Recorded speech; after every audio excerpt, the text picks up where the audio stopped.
그래서 오늘 본문의 말씀을 가지고 일곱째 나팔 재앙을 앞두고 교회에게 주신 메시지를 생각해 보겠습니다. 거듭된 내용이라 이제는 익숙해지실 것 같습니다. 요한계시록이 갖는 구조적인 특징 중에 하나는 특별히 두 번째 한상 그룹 안에 있는 심판 시리즈를 언급하는 내용 속에 사이사이에 맥락과는 전혀 무관한 막간, 다른 말로 삽입장이 들어가 있다는 것이죠.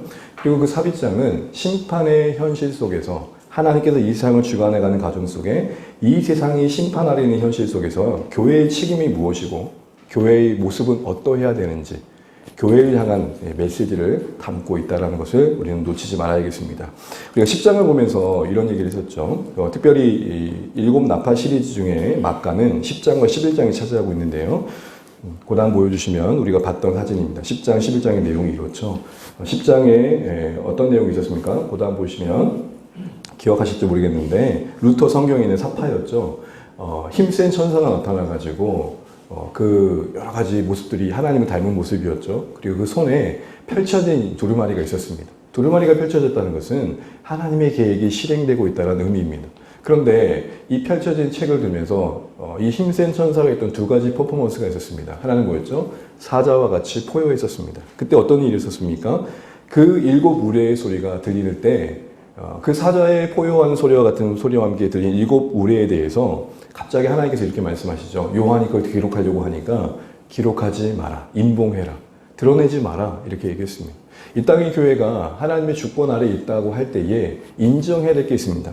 그게 무엇입니까? 우리는 하나님의 계획을 다 알 수 없다는 거죠.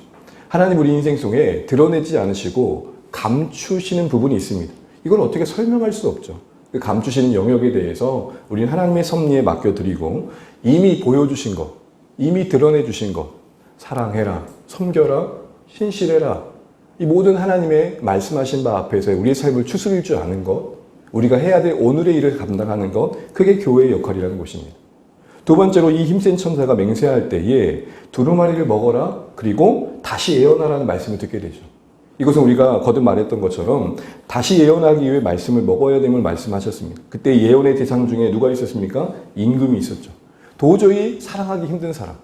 다시 그에게 간다는 것 자체가 너무 힘든 그 과정을 요구받고 있었습니다. 그래서 요구했던 게 뭡니까? 말씀의 단맛을 깊이 경험해야 된다. 그 단맛을 깊이 경험할 때 그 전하는 과정의 쓰라림을 감당할 수 있어야 된다는 것, 감당할 수 있다는 것이죠. 세 번째는 우리가 지난주에 살펴봤던 것처럼 성전 측량의 이야기를 봤습니다. 성전 측량의 그림이 나와 있었죠. 경배하는 자들, 예배하는 자들이 있는 성전 안을 측량하게 하시고 다만 같은 성전인데 바깥 마당은 42개월이라는 상징적인 기간 동안 제한된 고난의 시간 동안 이방인들에게 짓밟히도록 내어주시죠. 특별히 이 말씀에 주목할 것은 성전 안과 성전 밖입니다. 우리가 신자로 살아가면서 우리의 겉모습, 외적 모습은 여러 고난과 시련 속에 던져질 수 있지만 그 안에서의 성령 측량이 임하는 보호하심의 의미는 우리의 그 고난 속에 던져진 신자로서의 우리 삶의 본질, 정체성, 그 핍박과 어려움 중에도 그 본질을 지킬 힘을 주신다는 거죠. 교회 공동체도 여러 고난을 겪을 수 있지만 그런 중에도 붙드시는 하나님의 보호하심이 있다는 거였습니다. 그래서 그것을 경험하며 살아가는 삶의 모습은 하나님 앞에 나아가 예배하는 거고 하나님 앞에서의 하루하루 살아내는 거였습니다. 특별히 성전을 보호하신다고 할 때 다만 빈 성전을 보호하시는 게 아니라 그 보호하시는 측량하시는 성전의 모습 속에 역동적으로 예배하는 모습이 있었음을 통해서 그걸 봤고요. 또 하나 고난의 시간은 42개월이라고 말을 하면서 예언의 기간은 1260일이라는 같은 기간을 다르게 표현한 데서 그렇게 성격해 볼 수 있었습니다. 고난은 짧게 여기고 우리에게 준 사명은 하루하루를 채워라 그런 의미 아니겠습니까?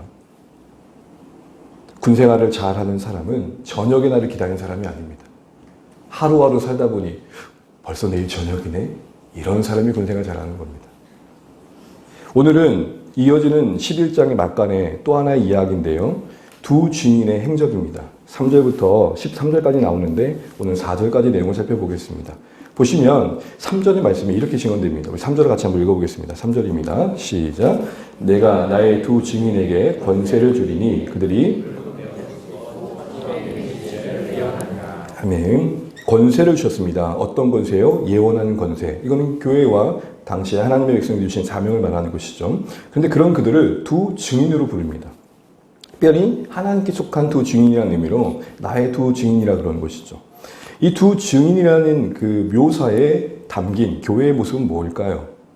특별히 이 두 증인을 해석할 때 많은 분들이 어떤 특정한 인물을 연결시키려고 많은 노력을 합니다. 그러나 이 두 증인의 의미하는 바는 예언하는, 복음을 증언하는 어떤 역할을 부여받은 교회의 정체성을 의미하는 겁니다. 증인으로서의 교회를 말하는 것이죠. 그럼 그 증인 앞에 붙은 두라는, 이라는 숫자는 뭘 상징할까요? 뒤에도 보면 알겠지만 짐승들과 싸웁니다. 이게 만약에 실제적인 숫자의 2이라면 싸움 자체가 너무 말이 안 되는 싸움인 거잖아요. 어떻게 두 명의 사람들이 나중에 또 시체로 보여지는데 두 명의 시체를 어떻게 전 세계 사람들 동시에 볼 수 있겠습니까? 그러니까 2라는 숫자는 분명 실제적으로 카운트할 수 있는 숫자 2가 아니라 상징적인 의미의 수라는 것을 우리가 맥락에도 알게 됩니다. 두 가지 의미를 갖는데요. 증인으로 부름받은 우리의 삶은 홀로 감당할 수 없다. 우리 협력이란 말을 많이 듣죠. 팀워크란 말을 많이 합니다. 정말 하나님 나라가 그렇습니다. 어떤 특출한 영웅이 분명 있지만 그 영웅의 어떤 역할만으로 하나님 나라가 이루어진 적은 한 번도 없습니다. 그때그때 쓰시는 인물들이 있었지만 항상 무명의 그리스도인들의 무릎 꿇음으로 헌신으로 교회는 여기까지 온 것입니다. 은혜 가운데 기억되어져 우리에게 회자되어지는 참 아름다운 신앙의 모습들도 많지만 그 이상의 삶을 살면서도 그 이름이 우리에게 기억되지 않은 숱한 하나님의 사람들이 많다라는 것입니다. 자, 이런 상황 속에서 우리는 협력의 관점, 이 두 사람이, 두라는 숫자가 강조하는 협력의 관점에서 우리 모습을 보죠. 우리 함께 교회에 섬기면서 혼자 일을 하는 게 사실은 편할 때가 많습니다. 그렇죠. 일은 혼자 하는 게 편해요. 같이 하다 보면 맞춰야 되잖아요. 발 맞춰서 가야 되잖아요. 그런데 교회는 혼자 하는 게 아니라 함께 하는 거죠. 그래서 교회 일은 효율로 따지면 안 됩니다. 가치로 따져야 돼요. 그래서 우리는 가치의 가치를 알아야 됩니다. 이 아침에 이해되시는 거죠? 네. 또한 교회와 교회 관계도 마찬가지입니다. 특출난 교회가 있습니다. 그 시대 속에 유명한 교회가 분명히 있습니다. 그러면 그 교회만이 있기에 하나님 나라가 이루어진 건 아니죠. 알 수 없는 시골 그 리 면 단위에 여전히 존재하고 있는 교회 안에 숨죽이며 신실하게 그곳을 지키는 목회자들과 성도들이 있기에 그곳에서 살아가는 성도들이 예배할 수 있는 것이죠. 우리는 그러기에 우리에게 주신 교회로서의 역할을 우리만 잘 감당하고 있다. 혹여나 우리만한 교회는 없다. 더하여 우리만 진짜 교회다라는 말을 하는 사람들이 있다면 그 주둥이를 꼬매 주십시오.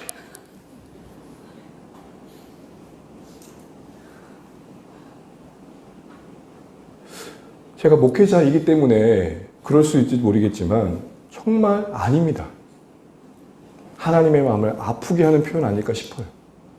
은혜 가운데 하나님께서 들어 이 시대 가운데 주목받는 교회가 있을 수 있습니다. 그러나 그렇지 않아 교회가 아닌 건 아니죠. 이런 의미에서 주 안의 교회는 역량의 허락하신 범위 안에서 하나님의 이끄심 속에서 품을 수 있는 공동체를 품고 함께 갈 수 있는 공동체와 함께 가는 지혜가 필요한 것이죠.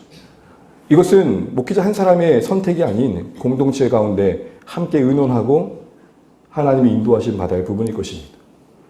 또한 두란 숫자가 말하는 좀 더 확장된 의미 속에서 우리가 홀로 감당할 수 없다는 것은 한 세대의 모든 것을 끝낼 수 없음도 인정해야 됩니다. 여러분 엘리야가 400명 플러스 450 바알 선지자 더하여 아세라를 섬겼던 그 선지자들과 싸움 속에서 대단한 승리를 갈멜산에서 거두잖아요. 그 다음에 이세벨이 여전히 살기등등 해가지고 내가 엘리야 너 없애버리겠다라고 하는 말을 듣고 도망가죠. 그리고 간 게 로덴나무 아래 아닙니까? 그 그늘 아래에서 하나님께 탄식을 합니다. 되게 멋진 고백을 해요. 하나님 저밖에 없습니다. 하나님 나라를 향한 특심을 갖고 있는 사람이 저밖에 없습니다. 그때 하나님께서 뭐라고 말씀하시죠? 바알에게 무릎 꿇지 않는 7,000명을 남겨두셨다. 엘리야는 그 열심에 흠뻑 빠져 그 삶이 정말 탁월하긴 했지만 그 영웅주의적 고독감에 빠져가지고 나 아니면 누가 하겠노라는 생각에 빠졌던 것이죠. 가능하면 이 시대에 주님이 오셨으면 좋겠습니다. 이 시대에 종속한 수많은 교회들의 눈물과 수고 속에 영광의 주님을 맞이하면 좋겠습니다. 그러나 우리는 어쩜 지팔비다가 이 세대를 마치고 그 다음 세대에게 계승해야 될지 모르겠습니다. 오늘 말씀을 보시게 되면 두 증인에게 예언하리라 라고 말합니다. 권세를 주시고 예언하게 합니다. 여러분 기억하시겠지만 10장에서는 요한에게 네가 다시 예언할 것을 말씀하십니다. 그런데 이제는 요한 그 다음에 두 증인으로 상징된 교회에게 그 권세가 이임되어집니다. 그렇게 볼 수 있는 이유는 예언하리라는 이 말이 미래형입니다. 이 말의 의미는 뭘까요? 계속되어야 할 일들이라는 것입니다. 오고 가는 교회 속에서 넘겨져야 할 바통과 같다는 것이죠. 여러분 400경주나 1600경주나 이어달리기를 하게 되면 그 다음 주자가 그 다음 주자에게 뭘 넘겨줍니까? 바ton을 넘겨주죠. 그 바ton을 넘겨주고 그 바ton을 건네받은 사람이 그 다음 몫을 채우는 거죠. 결승당의 날이 올까지 우리는 그 일을 계속해 가야 된다는 것입니다. 여러분 그런 의미에서 나의 두 증인에게 권세를 주고 예언하리라 이 말씀 앞에 우리 정말 간절히 선포하며 소망하면 좋겠습니다. 이 자리에 이게 뭔지 모르고 무슨 시간인지도 사실 와닿지 않고 머물러 있는 아이들일 수 있겠지만 하나님 이 자녀들에게 예언하는 권세가 위임되게 하여 주옵소서. 우리 세대에 끝낼 수 없는 하나님 나라의 몫이라면 적어도 이 자리에 함께 예배하는 이들 마음속에 복음이 심겨지고 우리가 그러하였듯 주님을 사랑하는 마음으로 한 세대를 채우게 해주십시오. 이게 지금 두 증인에게 예언의 권세가 위임되는 장면 속에서 우리가 생각해야 이 두라는 숫자가 갖는 의미입니다. 또 하나는 이 두가 이 숫자가 갖는 숫자의 의미는 뭐냐면 증인으로서의 효력을 갖는 최소 단위를 말합니다. 율법에서도 그 사람의 말이 믿을 만한 진실한 증언됨을 채택할 땐 그 사람 한 사람만의 증언이 아니라 두 사람이 같은 증언을 해야 인정을 받았습니다. 그래서 여러분 요한복음 8장 17절 예수님이 자신의 증언을 말씀하시면서 너희들도 알지 않느냐 율법에 이렇게 기록된 거라는 말씀을 한번 읽어보겠습니다. 세 번역입니다. 같이 한번 읽어볼게요. 너희의 율법에도 기록하기를 두 사람이 증언하면 참되다 하였다. 두 사람이 말을 해야 한다는 것입니다. 한 사람이 말하면 실수할 수 있고 오류를 범할 수 있지만 적어도 두 사람이면 그런 것을 벗어날 수 있다는 의미겠죠. 여기서 여러분 그러기에 결국 2라는 숫자가 상징하는 것은 증언하는 교회의 가장 중요한 자세는 진실함이라는 것입니다. 진실함이 뭡니까? 다른 말로 말하면 모순되지 아니함이며 증언하는 그 내용과의 일치를 말할 것입니다. 단순히 거짓말하지 않는 걸 말하는 게 아닙니다. 3절에 그런 의미에서 굵은 베옷을 입고는 적절한 모습인 것이죠. 굵은 베옷이 뭡니까? 굵은 베옷은 이 구약 성경 안에서 회개와 그 애통함과 그 슬픔을 상징합니다. 예언하는 권세를 위임받은 증인들로서의 교회가 증언하는 내용이 뭐죠? 복음 아닙니까? 복음 안에 담긴 하나님의 이 세상을 향한 사랑 아닙니까? 복음 안에 하나님의 주대심이 담겨 있지 않습니까? 그 하나님을 등진 우리 인생을 향한 하나님의 신실하심이 담겨 있지 않습니까? 그걸 모르는 세상을 향해 나아갈 때 우리가 어찌 다만 웃을 수만 있겠습니까? 내가 그렇게 사랑하고 내가 그렇게 예배하는 하나님을 무시하고 외면하고 모욕하는 그들을 바라보면서 어떻게 우리가 편안한 마음으로만 갈 수 있겠습니까? 또한 이 말씀 앞에 우리는 어떤 모습으로 서야 된다는 것입니까? 이 복음과 우리가 무관하면 안 된다는 것입니다. 회개에 말하는 복음 앞에 내 자신이 먼저 회개한 모습으로 서야 한다는 것이죠. 그러게 여러분 증언하는 교회에 어울리는 옷은 굵은 베옷과 함께 그 옷이 상징하는 행실처럼 섬김의 옷일 것입니다. 사랑의 옷이며 인내의 옷이며 오래 참음의 옷이며 긍휼의 옷일 것입니다. 바로 이 진실함의 의미는 말하는 바의 내용과 그 말하는 자의 모습 속에서의 일치입니다.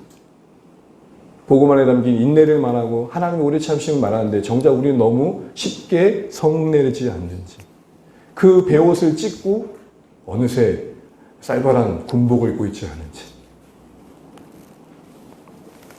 그런 의미에서 우리는 이 진실함을 위해 거듭 말씀드린 것처럼 말씀과 삶의 계리를 분명히 인식하고 하나님의 은혜를 구할 필요가 있는 것이죠. 우리의 아는 바와 삶이 아는 삶이 되도록 암과 삶이 일치되도록 애쓰는 거룩한 삶의 분투함이 필요한 것이죠. 신자로서의 부르심, 그럼 그 성도됨은 즉각적이지만 신자다워지는 여정, 성화의 구원은 점진적이기 때문에 그렇습니다.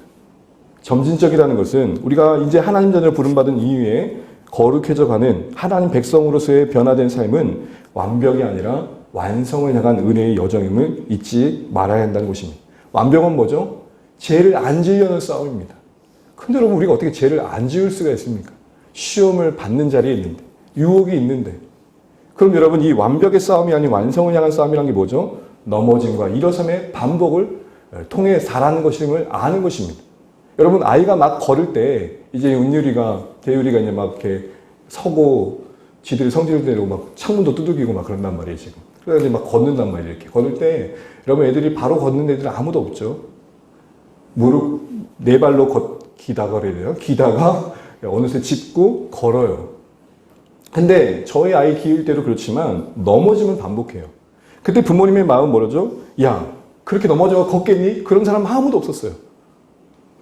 여러분, 아이가 한참 걸음마를 배울 때 그렇게 넘어지면 걷겠니라고 한 적 아무도 없죠? 그래, 그렇게 넘어지면서 뭐 하는 거야? 걷는 거야. 다 동의하시는 거죠? 그게 우리에게 적용되어야 한다는 것입니다. 완벽이 아닌 그 완성을 향한 여정 속에, 은혜의 약속 속에 우리의 삶이 있다는 것이죠. 홀로 고군분투한 삶이 아니라 하나님과 동행하고 있다는 것입니다. 그래서 우리가 너무 잘 알고 있는 말씀에 바울의 고백은 이렇습니다. 우리 빌립보서 3장 12절 16절입니다. 같이 한번 읽겠습니다. 내가 이미 얻었다 함도 아니요 온전히 이루었다 함도 아니라 오직 내가 그리스도 예수께 잡힌 바 된 그것을 잡으려고 달려가노라. 오직 우리가 어디까지 이르렀든지 그대로 행할 것이라. 아멘. 어디까지 이르렀든지. 우리의 신앙적인 실력은 다 다릅니다. 그런데 문제는 뭡니까? 그 다름에 그것이 누구보다 내가 낫다의 평가로 가면 안 되고 언제나 절대적인 하나님의 표대 앞에서 부족한 우리의 모습을 기억하면서 그 나라를 향한 점진적인 걸음들을 계속 걸어가야겠죠. 그러면서 바울은 이렇게 말하는 겁니다. 나조차도 이쯤이면 됐지라는 생각을 해본 적이 없다는 것입니다. 그 말은 즉슨 우리가 부족하지만 부족함을 탓할 여유가 없다는 것입니다. 그것이 우리에게 원하시는 바가 아니라는 것이죠. 그것을 확인하는 그 자리가 은혜를 구하는 자리가 되고 그것을 확인하는 자리가 하나님을 더 의지하는 자리로 나아가야 한다는 것입니다. 두 번째로 이야기하고 있는 이 두 증인의 모습에 대한 묘사 속에서 이렇게 표현된 것들을 우리가 보게 됩니다. 우리 계시록 11장 4절 같이 한번 읽어보겠습니다. 시작. 그들은 이 땅의 주 앞에 서 있는 두 감람나무와 두 촛대니. 아멘. 그들은 두 증인을 말합니다. 이제 두 증인을 설명합니다. 그들이 어떤 모습으로 묘사되고 있는지를 보게 되면 동일하게 증인으로서 부름받은 교회가 어떻게 살아야 되는지를 우리가 보게 됩니다. 여러분, 특별히 이 두 감람나무와 두 촛대가 상징하는 구약의 말씀이 있습니다. 이게 뭘까요? 스가랴 4장입니다. 계시에서는 종종 스가랴 4장을 많이 떠올리게 할 만한 단서들이 있었죠. 여러분, 스가랴 4장에 어떤 내용이 있었습니까? 스가랴가 어떤 환상을 보죠. 어떤 환상을 봅니까? 오늘 그림을 보는 것처럼 감람나무 두 그루와 그 사이에 있는 등잔대, 촛대를 보게 됩니다. 이게 의미하는 바가 뭐였습니까? 당시 여러분, 스가랴는 어느 시대의 사역자였습니까? 누구와 함께 사역했죠? 한눈에 보는 성경을 다시 한번 들으시면 좋겠습니다.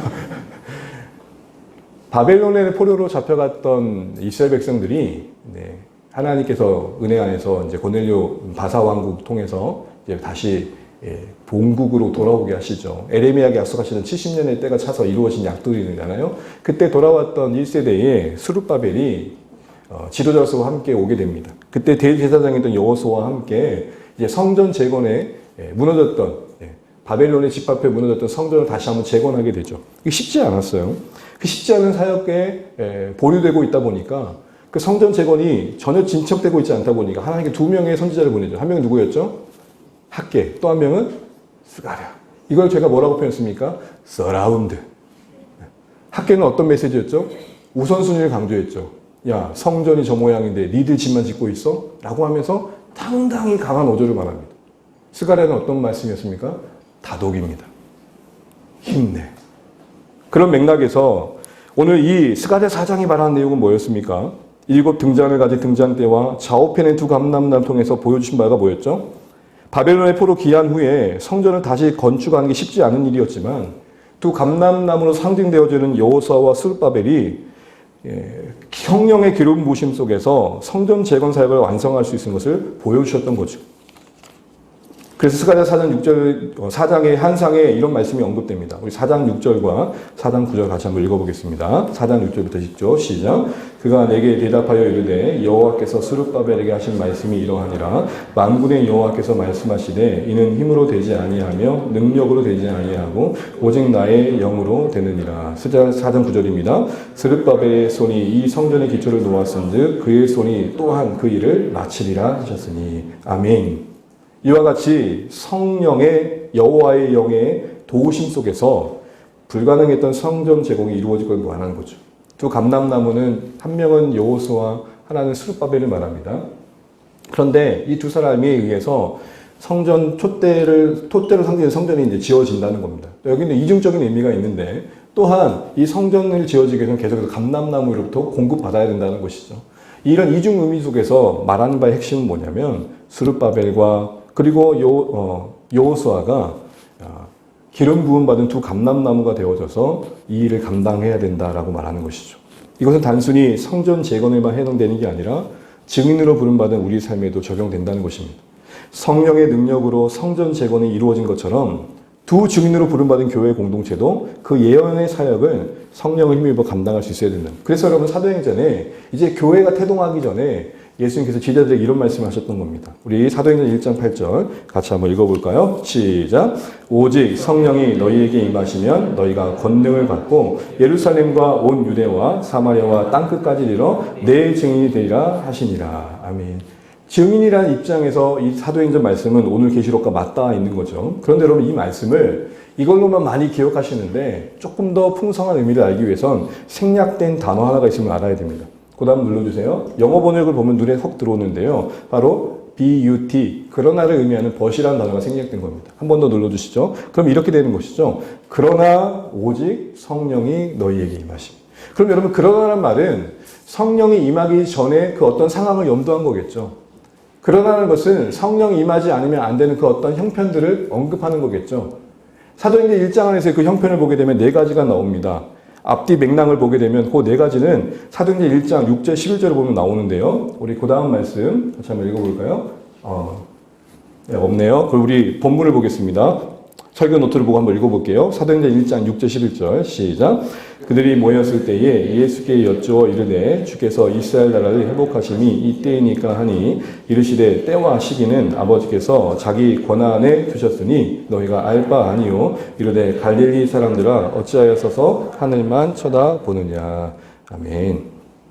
여기 보시게 되면 예수님이 이제 부활의 모습을 드러내시고 40일간 하나님 나라를 강론하신 뒤에 때가 돼서 승천하십니다. 그때 이제 승천하시기 전에 하신 말씀을 오늘 사도행전 1장에 담아내고 있는데 예수님 승천하실 때쯤 제자들이 보였던 모습을 보십시오.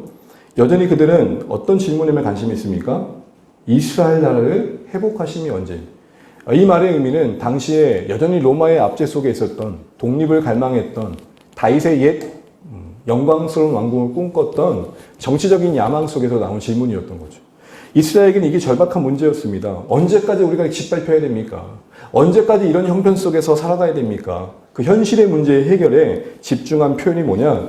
이스라엘 나라를 회복하는 게 언제입니까? 라는 질문인 것이죠.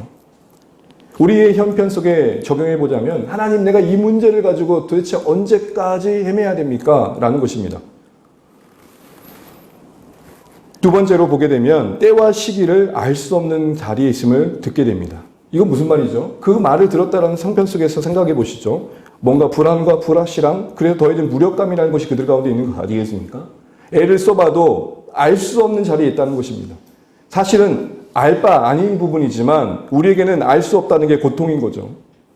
세 번째로는 하늘만 쳐다봅니다. 이제 승천하신 예수님께서 성령의 충만함을 약속하신 뒤에 올라가실 때에 그들은 하늘만 봅니다. 그때 어떤 말을 듣습니까? 갈릴리 사람들아 너희가 뭐만 쳐다보느냐? 하늘만 쳐다봅니다. 왜 하늘만 봤을까요? 여러분 언제 하늘만 쳐다보던가요? 언제 끝나노? 언제 하늘만 쳐다보게 되던가요? 이 땅에 눈을 두고 싶지만 도저히 그럴 수 없을 때. 눈 감고는 걸을 수 없으니 차라리 하늘만 보자라는 거 아닙니까? 그들을 하늘만 쳐다보게 했던 그들의 형편 또한 이런 것이 있었습니다. 그들을 뭐라고 부릅니까? 갈릴리 사람들. 왜 12 제자들아라고 부르지 않고 갈릴리 사람들아라고 불렀을까요? 여러분, 당시에 갈릴리는 선한 곳이 아니었습니다. 그래서 여러분 그런 말 하잖아요. 저 사람 갈릴리 출신입니다. 그러니까 거기서 무슨 선한 것이 나겠느냐. 천대받던 곳입니다. 멸시받았던 곳입니다. 이 시대 속에서도 출신 지역을 물을 때 어디서 왔어요? 그러면 네, 거기서 왔어요. 네 하면서 받아들여지는 그 어떤 내용이 있는 것처럼 갈릴리는 당시에 천대와 멸시받았던 가난함의 땅이었습니다. 고통의 땅이었고 변두리였고 외면받는 곳이었습니다. 그런데 여러분, 예수님이 거기서부터 시작하셨죠. 이런 모든 천대와 멸시의 삶의 환경과 조건들까지 다 포함해서 여러분, 그러나 앞에 있던 맥락인 것입니다. 뭘 보여주는 겁니까? 형편만 보면, 상황만 보면, 여건만 보면 이런 한계와 실패와 같은 조건 속에서 뭔가를 해낸다는 게 어렵겠지만 바로 거기에 성령의 권능이 임함으로 말미암아서 증인된 삶을 살아갈 수 있는 그런 능력이 주어질 것들을 약속해 주고 계시는 겁니다. 여러분, 여기서 전 중요한 걸 한 가지 보게 됩니다. 성령의 권능으로 우리가 다스림 받는 것, 성령의 지배를 받는 것, 다른 말로 성령에 충만해진다라는 것은 그 어떤 특정한 경건의 행위의 보상이라든지 탁월한 신앙생활을 하는 사람들에게만 약속된 제약된 은혜가 아니라 실패할 수밖에 없고 현실에 더 눈을 들 수밖에 없고 낙심하기가 더 쉬우며 포기하기가 더 익숙한 우리의 현실 속에 약속된 하나님의 붙드심의 은혜라는 것입니다. 박경동 교수님이 쓴 성령 충만 실패한 이들 위한 은혜라는 책을 보면 이런 글이 나옵니다. 그 다음 보여주시죠. 제가 한번 읽어드릴게요. 오순절에 임한 성령 충만의 축복은 주님을 신실하게 따르는 데 성공한 제자들이 아니라 오히려 철저히 실패한 제자에게 주어진 선물이었다. 자격을 갖춘 이들이 아니라 부자격자로 확실히 판명된 이들에게 주어졌다. 그들이 선교 사역을 성공적으로 완수한 단계에 이르러서가 아니라 아직 아무 일도 할 수 없는 무기력 상태에 있을 때 주어진 은혜이다. 여러분, 우리는 성령 충만 그러면 매일 빠지지 않고 기도하고 말씀 보고 그리고 헌신을 남다르게 하는 분들이 누릴 수 있는 특별한 은혜라고 생각을 합니다. 아니요. 성령 충만함은 우리와 같이 연약한 인생들을 향한 하나님의 은혜의 약속입니다. 고아와 같이 너희를 버려두지 않으시겠다고 말씀하시면서 성령님을 약속하시고 그 성령님의 이름을 이렇게 말씀하셨습니다. 보혜사라. 보혜사의 의미는 뭐죠? 영어로는 더 헬퍼. 돕는 이로 우리의 순례의 여정과 신앙의 여정에 함께 하시고 떠나지 않는 손길로 우리를 붙드셔서 견인케 하셔서 끝까지 이 순례의 길을 마치도록 도우시는 하나님으로서 성령님을 우리에게 소개해 주셨습니다. 그러므로 성령 충만과 성령의 다스림 가운데 거하며 회복되어지고 신비로운 힘을 경험하는 것이 어떤 피나는 노력의 대가라든지 경건과 신실함의 보상으로 쟁취되는 은혜로 바라봐지게 되면 나와 전혀 무관한 것이 되어버리는 것이죠. 그리스도께서 값없이 우리를 구원하셨듯이 성령께서 값없이 우리를 붙잡아 주십니다. 다만 주저앉기를 고집하지만 않는다면, 다만 넘어진 자를 여러분이 아집 가운데 붙들지만 않는다면, 그 힘을 조금 빼고 주님 도와주세요라고 말을 한다면 역사하시는 게 성령님이라는 것입니다. 여러분, 우리는 성령의 충만함이 필요합니다. 아무리 그럴듯한 차도요, 기름 한 방울 남아있지 않으면 달릴 수 없듯이 성령의 도우심이 필요한 게 우리의 현실이라고요. 그런데 그 성령의 도우심이 특별히 어떤 고상한 헌신과 빠지지 않는 말씀과 기도 생활에 약속된 은혜가 아니라 주님, 제 힘으로는 도저히 안 될 것 같아요 라는 그 절망의 토로 속에 임하는 은혜라는 것입니다. 그래서 여러분, 사도행전 1장 8절에 성령이 임하면 예루살렘도 가고 땅 끝까지 간다고만 보지 마시고요, 그러나 앞의 상황을 보시라는 것입니다. 누구에게 1장 8절이 간절한 말씀으로 와닿을까요? 그러나 앞의 맥락이 나입니다 라고 고백하는 사람 아니겠습니까? 주님, 저에게도 그러나 앞의 현실 속에 던져진 모습이 저에게 있습니다. 그런데 이 성령의 이 충만함이 오해되어져 가지고 어떤 신비로운 체험이라든지 문제 해결을 축복의 수단으로 바쳤죠. 그게 너무 싫어가지고 성령 자체에 아예 무관심하죠. 여러분, 그건 아닙니다. 우리는 성령의 권능이 필요합니다. 그래서 성령의 권능을 힘입는 삶의 중요한 실천 중에 한 가지는 뭔지 아십니까? 긍휼을 구하는 기도입니다.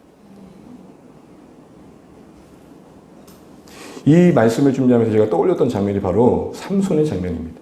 여러분, 삼손이 사무엘상 15장을 보게 되면 이스라엘 사람들에게 붙잡혀가지고 동동 매어가지고 이 밧줄에 매어가지고 블레셋에게 넘겨지게 됩니다. 그 가정 속에 오늘 사무엘상 15장 14절을 보시게 되면 여호와의 영이 갑자기 임하게 되고 매었던 밧줄이 불탄 삼처럼 다 벗겨집니다. 결박에서 해제됩니다. 그리고 눈에 들어오는 나귀 턱뼈 하나를 틔입니다. 그리고 이 턱뼈를 가지고 블레셋 장병들을 죽이게 되는데 무려 1000명을 죽입니다. 그 다음 보여주시죠. 그 1000명을 죽인 다음에 나귀 턱뼈로 이렇게 내가 1000명을 죽였다고 말합니다. 여기서 여러분 중요한 것은 설교 노트에 말씀을 좀 봐주세요. 나귀 턱뼈로 내가 1000명을 죽였다고 이 말하는 것은 여러분 가만히 보시면 지금 누가 그 결박을 풀어주셨고 누가 그 말도 안 되는 도구로 1000명을 죽일 힘을 주셨습니까? 하나님 주셨는데 지금 그 순간 지금 누가 했다고 말하고 있죠? 내가 했다. 그 교만한 자리에 하나님 간섭하시는데 그게 뭐였냐면 목마름이었습니다. 여러분 여기 보시게 되면 나귀 턱뼈로 내가 1000명을 죽였다 다음에 그 다음에 하는 그의 말이 뭡니까? 턱뼈를 자기 손에서 내던지고 그곳 이름을 뭐라고 말하죠? 라맛레이. 이 말의 의미는 턱뼈의 산이라는 거예요. 봐라 내가 이렇게 했다라는 것이. 이 이미지를 조금 쉽게 이해하려면 여러분 야구를 기억하시면 돼요. 배트플립이라 그러죠. 여러분 빠던 들어보셨습니까? 네, 어려운 타자가 어려운 공을 쳤어요. 딱 쳤어요. 그때 이 타자가 방망이를 어떻게 하죠? 홈런을 때렸어요. 그럼 어떻게 하죠? 야구 모르세요? 방망이를 어떻게 해요? 이걸 빠던이라고 그래요. 빠던. 빠따를 던졌다 해서 빠던. 영어로는 배트플립. 바로 지금 삼손이 빠던을 하고 있는 거예요. 한 다음에 쌓여있는 블레셋 병병을 보면서 던지면서 뭐예요? 멋져 보여요? 초라해 보여요? 겁나 멋져 보이죠? 근데 그 순간 뭐가 찾아와요? 목마름이 찾아와요. 이걸 뭐라 그러느냐? 섭리적인 간섭인 겁니다. 그 목마름은 그 교만을 시들게 하시는 하나님의 은혜였어요. 그 목마름을 경험한 뒤에 그가 어떻게 합니까? 주님께 종의 손을 통해 이 큰 구원을 베푸셨는데 이렇게 목말라 죽어서야 되겠습니까? 하면서 간절히 은혜를 구해요. 그때 레이의 그 한 지역의 우묵한 곳에서 터트려지는데 샘물이 나오고 그걸 마시고 삼손이 정신을 차리게 되고 회복하게 된다는 내용이 바로 15장 내용입니다. 근데 그때 그 샘의 이름을 뭐라고 말합니까? 에나꼬레라. 에나꼬레의 뜻은 뭐냐? 부르짖는 자의 샘입니다. 자, 성도 여러분, 사무엘상 15장 모습을 가만히 생각해 보세요. 나귀 턱뼈로 말도 안 되는 업적을 쌓은 그 순간 정말 하나님 은혜라고 말하지 못하고 또 교만해져가지고 빠던을 합니다. 그리고 자신을 주목하게 합니다. 근데 그 순간에 하나님은 가만히 계시지 않고 심각한 목마름으로 그를 주저앉히십니다. 이거를 박은동 목사님은 시들게 하시는 은혜라고 말합니다. 그 시들게 하시는 은혜 속에 뭐가 만들어지죠? 간절한 마음. 그리고 그 간절한 마음 속에 보여주시는 고백이 결국은 연합고라는 은혜의 샘을 경험하게 했던 것입니다. 사랑하는 성도 여러분, 우리 삶을 돌아보시죠. 진짜 성령으로 충만할 때 분명 우리 승리의 삶을 이어갈 수 있습니다. 그런데 이 성령의 은혜의 능력이 결핍된 우리의 삶은 넘어짐을 반복합니다. 그런데 여러분, 그 넘어짐의 순간은 어쩌면 목마름을 주심으로 삼손을 주저앉히신 것처럼 우리 힘으로 어찌 볼 수 없는 현실을 직면케 하시는 하나님의 간섭하심은 아닐까요? 이 말은 즉슨 오히려 그 순간이 더 성령의 깊은 은혜를 경험할 수 있는 시간이 된다는 것입니다. 우리는 넘어짐의 그 자리가 조금은 뻘쭘함을 덜고 시간이 흐른 뒤에 모두의 기억 속에 나의 실수와 넘어짐이 지워진 뒤에 은밀하게 조용하게 나오는 것으로 회복이라 생각합니다. 제가 요즘 운동을 하잖아요. 러닝머신을 하다 보면 유산소 운동을 쭉 하다 보면 헐떡일 때가 있습니다. 근데 그때 눈물이 나요. 내 달려갈 길을 다 마치지 못할 때가 오겠구나. 그리고 나서 사우나에 건조 사우나에 들어갑니다. 습식은 안 들어갑니다. 건조 사우나에 딱 들어가서 가만히 누워 있다 보면 땀이 송골송골 맺히는데 왠지 내 인생의 끝자락을 보는 듯한 느낌이 있죠. 내가 너무 염세적일까요? 무슨 말씀드리냐면 이제는 운동하고 땀을 빼고 힘이 없는 그 순간이 오히려 더 하나님이 바라봐지던데요. 성령의 충만함은 어디서 경험되는 겁니까? 여러분이 안 되는 그 자리, 절망할 수밖에 없는 그곳, 도저히 몸부림쳐도 벗어날 수 없는 그곳에서 여러분이 힘을 빼고 하나님 도와주세요 할 때 임하는 것입니다. 그래서 성령의 충만함을 우리 가운데 주시는 건 하나님의 주권이지만 그 주권은 겸손히 국률을 기도하는 국률에 기도하는 자들 속에 임하는 은혜인 것이죠. 하나님은 우리의 삶이 그렇게 기도 외에는 소망이 없는 가운데 갇혀 있길 바라십니다. 그럴 때 하나님만 영광 돌릴 수 있기 때문인 거죠. 여러분 약속하셨습니다. 하늘 아버지께서 구하는 자에게 성령을 주시지 않겠느냐. 그러게 여러분 우리의 연약함과 실패를 보는 그 순간이 좌절과 여러분 학대의 기회가 아니라 오히려 위로 하늘을 바라보시면서 성령의 은혜, 애나꼴의 샘의 자리로 만드는 은혜가 되시기를 주의 이름으로 축복합니다. 성령 충만함은 목사와 같이 리더와 같이 뭔가 앞서서 특별하게 훨씬 있는 자리만 누릴 수 있는 특権아니고요. 잘 안 되는 우리에게 약속된 보편적인 은혜임을 놓치지 마십시오. 그러기에 안 될 때 더 은혜가 절실히 임하게 되는 것이고 넘어질 때 오히려 그 은혜가 우리에게 크게 여겨지는 것입니다. 우리의 삶의 방식은 어떻죠? 안 되면 포기해버리죠. 넘어지면 냉대해지죠. 아니요. 모든 힘을 빼시는 겁니다. 마치 내가 했다! 라고 말하는 빠던하고 있는 삼손에게 심각한 목마름으로 주저앉히시는 것처럼 우리를 주저앉히셔서 하나님의 은혜 없이는 단 한 걸음도 걸을 수 없는 우리의 인생임을 알게 하시는 겁니다. 사랑하는 주 안의 가족 여러분, 많이 넘어질수록 그러기에 은혜가 채워줘야 되십니다. 우리의 넘어짐이 라말레이의 현장이, 그래서 이날 섭리의 목마름이, 그래서 괴로운 고통의 시간들이 하나님이 나를 콜링하시는구나 라고 여겨지셔서 여러분의 삶의 모든 넘어짐의 자리가 애나꼬레가 되시기를 주의 이름으로 축복합니다. 일상 속에서 이 하나님의 성령의 도우심을 놓치지 마십시오. 누군가의 관계 속에서 벅이 없습니까? 분노가 일어납니까? 힘을 빼시고 주님 도와주세요. 내 힘으로 사랑하기가 벅이었습니다. 주님 도와주세요. 그게 성령의 충만함입니다. 죄 한 번도 안 짓고 말끔한 모습으로 살아가는 게 성령 충만함이 아니고 넘어질 때에 엎드릴 줄 아는 게 성령 충만함이며 일어나는 분노를 내 힘이 아니라 하나님의 자비와 은혜에 맡겨 다스릴 줄 아는 게 성령 충만함입니다. 그러기에 가끔 100% 중에 1%는 이런 성령 충만함을 보입니다. 할렐루야! 그러나 우리의 현실의 직접적인 하나님의 성령 충만함은 대략 이런 모습입니다. 할렐루야! 참을 줄 아시는 거며 버틸 줄 아시는 거며 지킬 줄 아시는 겁니다. 기억하십시오. 그 순간이 성령이 절박하게 우리를 돕고자 하시는 순간인 것입니다. 이제 말씀을 맺겠습니다. 두 증인으로 부름받았습니다. 함께 할 줄 알아야 된다는 것입니다. 우리 홀로 감당할 수 없다는 것입니다. 우리 세대에 다 감당할 수 없기에 다음 세대를 길러야 된다는 것입니다. 말하는 바와 보이는 바가 일치해야 된다는 것입니다. 또 감람나무와 촛대라 하십니다. 증언하는 우리 공동체가 하나님의 능력을 힘입어야 된다는 것입니다. 다시 한번 성령의 권능을 힘입는 우리의 삶 되시기를 결단하시는 오늘의 말씀 되시기를 주의 이름으로 축복합니다.